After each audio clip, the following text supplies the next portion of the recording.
Hello everyone, welcome to learn with Lipika. Hope आप सब safe होंगे।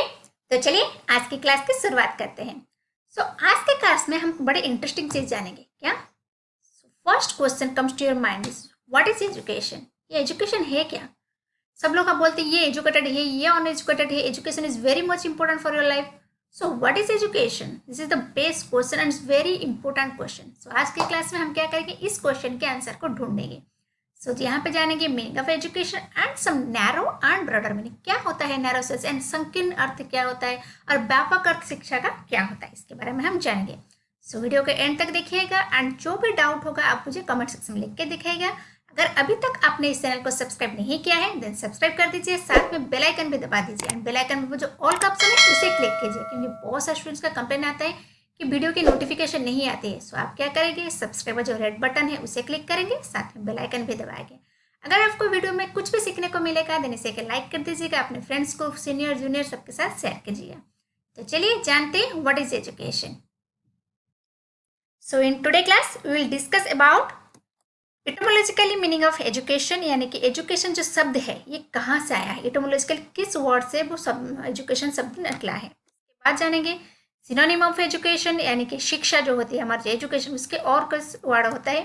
देन डेफिनेशन ऑफ एजुकेशन, वैसे तो बहुत सारे डेफिनेशन है लेकिन हम यहाँ पे कुछ इंपॉर्टेंट डेफिनेशन जिसको एग्जाम में पूछे गए हैं उसके बारे में हम डिस्कस करेंगे। देन जानेंगे नैरो मीनिंग ऑफ एजुकेशन, यानी कि शिक्षा के संकीर्ण अर्थ क्या है।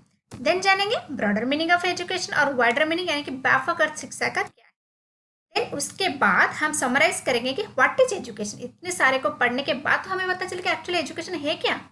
तो चलिए जानते हैं। First we have to know the etymologically meaning of education. Education जो शब्द है ये कहाँ से है ना, Latin word educare. Educare care शब्द है, यानी कि केयरिंग करना।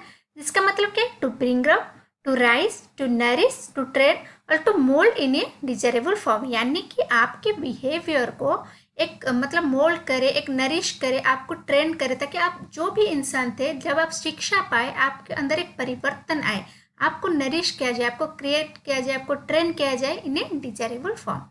Okay, then the next is another Latin word educare. याद रखना ये CARE केयर है, ये CIARE है राइट। इसका मतलब क्या है, to lead, to draw out, to bring forth. It means education is the process of drawing out that is within the child, यानी कि बच्चे के अंदर जो भी उसकी गुण है, जो भी उसकी कैपेसिटी है उसको बाहर लाना। शिक्षा के मतलब उनका मानना था कि शिक्षा जो होती है यानी कि एजुकेशन जो है वो एक लाइट देती है ताकि आपके अंतर में, आपके भीतर जो भी टैलेंट है उसको बाहर निकल पाए।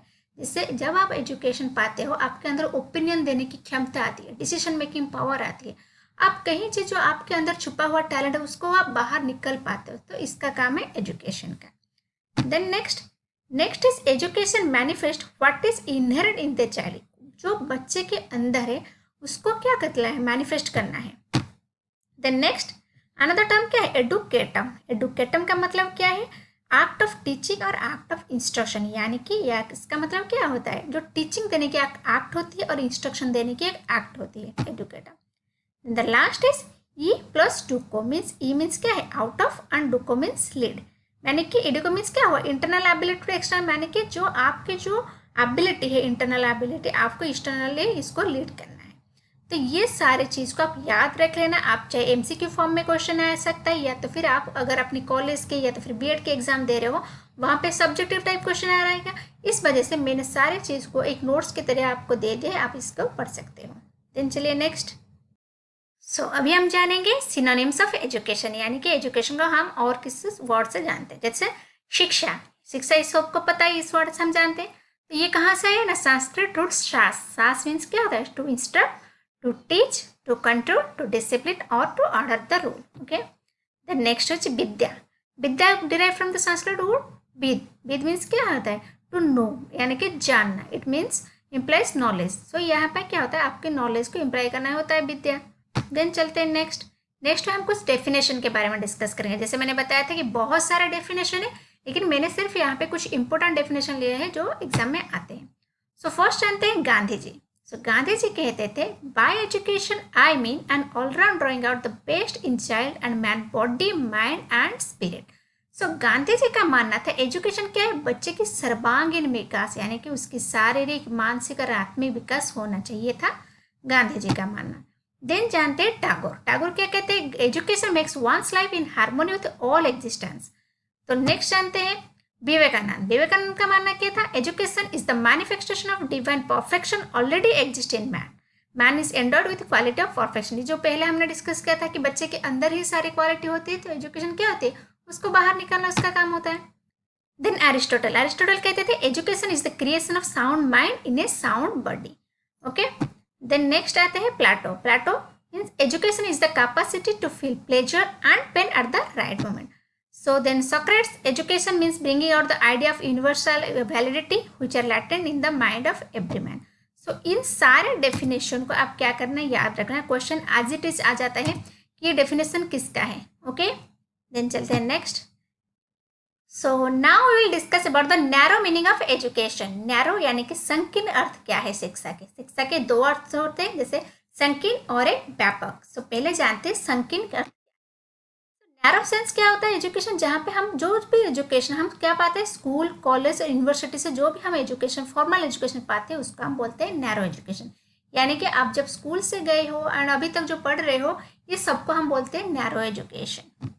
देन यहाँ पे क्या होता है ना, स्कूल की जो एजुकेशन सिस्टम वो कहाँ से शुरू होती है ना, जब बच्चा स्कूल पे एंटर करता है कोई भी एजुकेशन इंस्टीट्यूशन, और जब वहाँ से निकल जाता है तभी तक उसके एजुकेशन के मायने होते हैं। लेकिन जैसे अगर आप एजुकेशन के लिए जा रहे हो, आपको क्या बोला जाए, कोई एक बच्चा स्कूल कंप्लीट होने के बाद शिक्षा को बंद कर दिया, उसको क्या बोलेंगे, ये सिर्फ स्कूल तक पढ़ा, ये जितना मतलब ये ज़्यादा एजुकेटेड नहीं है। उससे ज़्यादा एजुकेटेड कौन है, जो कॉलेज गया है वो ज़्यादा एजुकेटेड है। देन उसके बाद उसने मतलब ग्रेजुएशन या तो फिर प्लस टू के बाद पढ़ाई बंद की, लेकिन उससे ज़्यादा अगर कोई PhD कर रहा है कोई भी बड़े यूनिवर्सिटी से, लोग क्या बोलेंगे, अरे ये ज़्यादा एजुकेटेड है इससे। क्योंकि यहाँ पे एजुकेशन का जो लिमिट है ये एक इंस्टीट्यूशन के लिमिटेशन में बाउंड हो जाता है कि जहाँ पे आप एंटर करते हो और एंड करते हो। ओके, देन नेक्स्ट जानते हैं इन narrow sense education means schooling of instruction और एन एक्ट ऑफ टीचिंग। जहाँ पे आप क्या होता है, इंस्ट्रक्शन दिया जाता है आपको, कुछ भी चीज़ आप सीख लेते हो। Then education means a plan deliberate organise systematic and formalise process. यहाँ पे शिक्षा क्या होता है, एक प्लान, जैसे आप कोई भी एजुकेशनल इंस्टीट्यूशन में एक प्लान वे में पढ़ते, एक टाइम टेबल होता है, एक रूटीन होती है, एक सिलेबस होता है, एक सिस्टमेटिक मतलब मेथड होता है, एक टीचर्स होते हैं। जैसे फॉर्मल वे में एक सिलेबस को आपको विद इन टाइम लिमिट आपको कंप्लीट करना होता है। इसके बाद आपको पता चला ये चीज़ आपने सीख ली है, इसका मतलब आप इस चीज़ में एजुकेटेड हो। आपने अगर आपको 10th तक पढ़ाई करनी है तो 10th तक जितने भी अपने रूल है सिस्टम इस सबको पढ़ लेते हो। उसके बाद आपको बोला जाता है जब आपके पास सर्टिफिकेट होती है, हाँ आप 10th पढ़े हो वजह से। सो देन इसका मतलब और क्या है ना, particular place starting from kindergarten school to high level. यहाँ पे क्या होता है, एक पर्टिकुलर प्लेस होता है जैसे एजुकेशनल इंस्टीट्यूशन जहाँ पे आप एंटर करते हो एंड एग्जिस्ट करते हो, जैसे किंडरगार्टन से लेकर हाई लेवल तक। ये होता है हमारा narrow sense of education. Then जानते हैं the amount of education receive by the child is measure in terms of score grade और examination pass in the students. So जो आप एग्जामिनेशन में पास किए हो उसी के आंकड़े आपको एजुकेटेड या अनएजुकेटेड काउंट किया जाता है। जैसे अगर एक बच्चे ने 90% मार्क रखा है और एक बच्चे ने 60% मार्क रखते हैं, तो लोग क्या बोलते हैं, अरे ये तुमसे ज़्यादा एजुकेटेड है, ये तुमसे ज़्यादा नॉलेजेबल है। क्योंकि जो लोग होते हैं वो किससे जज करते हैं, आपको जो मार्क्स मिला है, आपको जो ग्रेड मिला है, उसी के बेस पे ही आपको डिसाइड करते हैं कि आप एजुकेटेड हो या तो अनएजुकेटेड। कोई अगर फेल हो गया है तो बोलते हैं क्या, वो तो मूर्ख है, वो तो अनएजुकेटेड है, एंड जो पास हो गया वो तो एजुकेटेड है। तो यहाँ पे क्या होता है ना, आपको स्कूल में एक पर्टिकुलर इंस्टीट्यूशन में एक टाइम टेबल में एक रूटीन के अनुसार और एक ग्रेड एक मार्क्स का आपको डिसाइड करते हैं कि आप एजुकेटेड हो या नहीं हो। ओके, देन क्या बोलते हैं, इट इम्प्लाइड फॉर्मल वे। इसको बोलते हैं कि आप फॉर्मल, क्योंकि ये एक सिस्टमेटिक वे में जो चीज़ हम सिस्टमेटिक में चलते हैं उसे हम फॉर्मल बोलते हैं। Then it include the specific influence to be trusted upon child with definite objective. यहाँ पे क्या होता है, एक डेफिनेट ऑब्जेक्टिव होता है। जैसे अगर आप हायर स्टडी कर रहे हो, ओके, किस वजह से कर रहे हो, एक ऑब्जेक्टिव के साथ और एक प्लान डेलिवरेट एंड सिस्टम मैनेजमेंट, क्योंकि आप ऑब्जेक्टिव के ये है जब भी मैं ये कोर्स कंप्लीट कर दूंगी मुझे जॉब मिलेगी या तो फिर मुझे एक अच्छी एजुकेशन मिलेगी। कुछ भी आपके माइंड में एक ऑब्जेक्टिव है, इसके वजह से आपने क्या है एनरोल किया है यहाँ पे। तो यहाँ पे क्या होता है, जो नैरो सेंस होता है ये क्या होता है, प्लान होता है, डेफिनेट ऑब्जेक्टिव होता है, सिस्टमेटिक होते हैं, and manner by parents, teacher, elder and other member of the society for the development of children and inherent preservation, promotion and transmission of cultural heritage। यहाँ पे हम स्कूल में क्या करते हैं, ये सारी चीज़ करते हैं। समझ में आया narrow sense? So in the अगर हम समरी करें नैरो सेंस क्या है, जो आपको फॉर्म में डेलिबरेटली सिस्टमेटिकली मिले एक एजुकेशनल इंस्टीट्यूशन में एक पर्टिकुलर ऑब्जेक्टिव के साथ, उसे हम बोलते हैं नैरो सेंस। जैसे आप स्कूल कॉलेज यहाँ पे एजुकेशन पाते हो, अब समझ में आ गया होगा।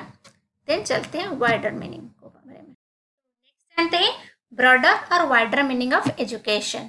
तो ये क्या बताता है, education is A life long process, यानी कि आपके जन्म से आपके एजुकेशन चलती रहती है, उसे हम कहते हैं वाइडर मीनिंग ऑफ एजुकेशन, जो आपके एक्सपीरियंस से आता है। ओके, हर दिन आप कुछ ना कुछ सीखते रहते हो, हर एक दिन आपका मैच्योरिटी लेवल बढ़ता रहता है।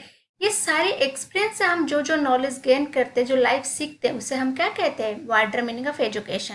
लेकिन नैरो मीनिंग कहाँ पे तक था, जहाँ पे आप एजुकेशनल इंस्टीट्यूशन से एंट्री करते हो, वहाँ से आपकी एजुकेशन स्टार्ट होती है। और जब आप उस एजुकेशनल इंस्टीट्यूशन को छोड़ देते हो, वहाँ से आपकी एजुकेशन खत्म हो जाती है। ये था नैरो। लेकिन ब्रॉडर क्या होता है, ये life long process. Then education is not confined to place a person और a specific purpose.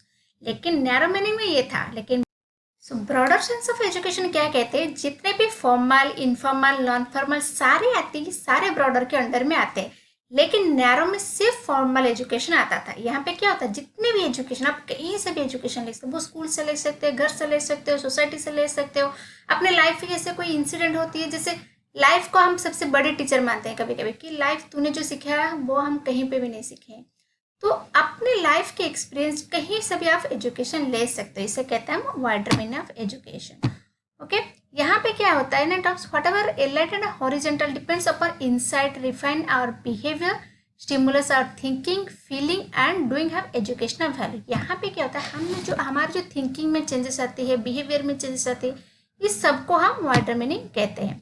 Then education is life and life is education. यहाँ पे क्या होता है, एजुकेशन लाइफ से अलग नहीं होती है, लाइफ और एजुकेशन साथ साथ चलती रहती है। आप हर एक टाइम, जैसे घर में मम्मी पापा आपको बिहेवियर सिखाते हैं, कैसे बिहेव करते जब लोग आते हैं। जैसे हर एक प्रॉब्लम का सोल्यूशन हम कहाँ से पाते हैं, बड़े बड़े लोग से पाते हैं। लेकिन अगर हम नैरो मीनिंग पे जाए तो वो कहते हैं हमारे दादाजी होते हैं, या तो फिर सोसाइटी के, फैमिली के, पड़ोसी के, कुछ ऐसे लोग होते हैं जो, आप नैरो सेंस में जाओ तो आपसे कम एजुकेटेड होते हैं। वो लोग स्कूल शायद नहीं गए होंगे, या तो फिर स्कूल एजुकेशन पाए होंगे, लेकिन आप उनसे ज़्यादा पढ़े लिखे हो। लेकिन कभी कभी लाइफ में ऐसा होता है, हर एक प्रॉब्लम का सोल्यूशन उसके पास होते हैं। क्यों? जस्ट बिकॉज ऑफ एक्सपीरियंस, उन्होंने लाइफ से सीखा है। तो इसे कहते हैं wider meaning of education. Then UNESCO commission on education on its report learning to be slightly emphasis on the broader sense of education. Learning to be ये किसने दिया था? यूनेस्को। एक बार याद रख लेना, इससे भी क्वेश्चन आता है कि लर्निंग टू बी किसने दिया था। So learning to be UNESCO दिया था। यूनेस्को लर्निंग टू बी का मतलब क्या है? Life long education. Then all the experience and knowledge acquired during infancy, childhood, adulthood और old age, यानी कि लाइफ के हर एक स्टेज में, इन्फेंसी मतलब है जो छोटे बच्चे होते हैं 0 to 2 ईयर, वो भी कुछ ना कुछ सीखते हैं, जैसे चलना कैसे है, मम्मा बोलना कैसे है, या तो फिर हाथ रेंगना, इसे अपनी 5 सेंस को मतलब यूज करना, ये सारी चीज़ भी वो सीखते रहते हैं, ऑब्जर्व करते हैं। तो इन्फेंसी से आप ओल्ड एज तक कहीं पे भी, जैसे फैमिली से, स्कूल से, चर्च से, प्लेग्राउंड, क्लब, कहीं से भी कुछ भी सीख सकते हैं, उसे हम कहते हैं wider meaning of education. Hope अभी तक आपको समझ में आ गया होगा नैरो क्या है। नैरो जो फिक्स होती है, लेकिन वाइडर जो व्यापक होती है, आप कहीं से भी कुछ भी सीख सकते हो। तो आपने क्या क्या पढ़ा? डेफिनेशन पढ़ा, मीनिंग पढ़ा, एटोमोलॉजिकल मीनिंग पढ़ा, definition, then narrow and broader. अभी क्या करें, इतने सारे पढ़ने के बाद आपको क्या समझ में आया कि एजुकेशन क्या है? बताइए। So education is all type of learning, जैसे formal, informal and non formal. बताइए, लेकिन नैरो बता रहा था सिर्फ फॉर्मल, लेकिन ऑल ओवर हम जब पढ़े तो हमें पता चला नहीं, एजुकेशन तो सारे होते हैं। Then education may be understood as acquisition of knowledge, attitude and skill for and preservation, enrichment and transmission of cultural value to the coming generation. यानी कि आप अपनी जो कल्चरल वैल्यू है उसको आप प्रिजर्व भी करते हो और न्यू जनरेशन को देते हो, वो चाहे कहीं से भी, स्कूल से भी हो सकता है। स्कूल के हमारे जैसे एजुकेशन, हम कभी जूनियर को कुछ देते हैं, सीनियर से कुछ सीखते हैं, स्कूल के एनवायरमेंट्स के कल्चर, या तो फिर स्कूल से जो हमने नॉलेज सीखा है, जो हमारे एकेडमी ये होते हैं, फैमिली से सीखते हैं, फैमिली के कल्चर वैल्यू, ये हम न्यू जनरेशन को ट्रांसफर करते हैं। ये सारी चीज क्या एजुकेशन के अंडर आती है। Then most importantly education is the modification of behaviour through experience and training in a socially desirable way. ये डेफिनेशन को हमेशा याद रखना। अगर कोई आपसे पूछे कि what is education, this is the main definition which is short form the modification of behaviour. Education का क्या काम है? बिहेवियर को मॉडिफिकेशन करना इन डिजायरेबल सोशली डिजायरेबल वे। ऐसे नहीं कि कोई चोर बन गई, इसका भी तो मॉडिफिकेशन ऑफ बिहेवियर हो गया, नहीं, जो सोशली एक्सेप्टेबल हो गया, ऐसे को आप एजुकेशन कहते हैं। क्योंकि जब आप कोई चीज़ जानते नहीं थे उस टाइम आपका जैसा बिहेवियर जैसे थॉट प्रोसेस रहेगा, जब आप एजुकेटेड बन जाओगे आपके थॉट प्रोसेस में डिफरेंट होगा कि नहीं। So this is the education. Then it is the process when it refers the act of developing knowledge, idea and skill or value in someone else or oneself। यहाँ पे जहाँ होते हैं क्या होता है? act of developing knowledge, ये सारे चीज आपके। Education is a continuous process, जैसे मैंने बताया कंटिन्यूस चलता है। It is concerted with the development of whole man and each activity must be continue. जो भी आप करते हो लाइफ में सारी एक्टिविटी एजुकेशन के अंडर आती है। Then it is being conducted to the good of individual as a means to welfare of society। ये किस चीज के काम आने चाहिए? ये सोसाइटी के काम आने चाहिए। Okay, so next is education is A liberal discipline और प्रोफेशनल कोर्स। ये सब में आता है, जैसे प्रोफेशनल कोर्स भी हो सकता है, कोई लिबरल कोर्स भी हो सकता है, कोई डिसिप्लिन भी हो सकता है। The next is it preserve the culture all tool of change and social reconstruction. जैसे मैंने बताया कि कल्चर को रहता है। सो ये था आज का क्लास। होप आपको समझ में आ गया होगा, आपको आंसर मिल गया कि व्हाट इज एजुकेशन। सो हमने डेफिनेशन, इटोमोलॉजिकली, नैरो, ब्रॉडर सबको जाना। एंड अगर अभी आपको कोई पूछे कि एजुकेटेड कौन है, अनएजुकेटेड कौन है, आप बता सकते हो नहीं, सब एजुकेटेड है। डिफरेंट डिफरेंट वे में सब एजुकेटेड है। कोई एक्सपीरियंस के थ्रू है, कोई मतलब ये जो हमारे फॉर्मल एजुकेशन के थ्रू है, मतलब एजुकेटेड सब है, कोई एक्सपीरियंस है। अगर उसके बिहेवियर में चेंजेस नहीं, जैसे main thing what is education, modification of behaviour in a socially desirable way, this is the main thing. अगर कोई भी हाईली एजुकेटेड पर्सन है लेकिन उसकी बिहेवियर बहुत ही खराब है तो उसको एजुकेटेड नहीं बोल सकते आप। क्यों? क्योंकि वो तो एजुकेशन ले लिया लेकिन उसके बिहेवियर में कोई चेंजेस नहीं है, उसकी सोशल बिहेवियर जो सोसाइटी एक्सेप्ट कर सके इस तरीके से कोई चेंजेस नहीं आए। तो जिसकी बिहेवियर अच्छी हो, सोसाइटी एक्सेप्टेबल करने वाली, इसे हम एजुकेटेड कहते हैं। होप आपको ये क्लास अच्छी लगी होगी। अगर आप अच्छी लगी है देन एक वीडियो को एक लाइक कर दीजिए, अपने फ्रेंड्स सीनियर जूनियर के साथ शेयर कर दीजिए एंड इस चैनल को सब्सक्राइब कर दीजिए। अगर आप कोई भी टीचिंग एग्जाम की तैयारी कर रही है, नेट, सेट, सीटेट या तो फिर KVS, BEd या फिर एजुकेशन सब्जेक्ट से जुड़े हुए देन ये चैनल आपको बहुत ही हेल्प करेगा। तो चलिए सब्सक्राइब कर दीजिए, लाइक कर दीजिए और बेल आइकन दबा दीजिए।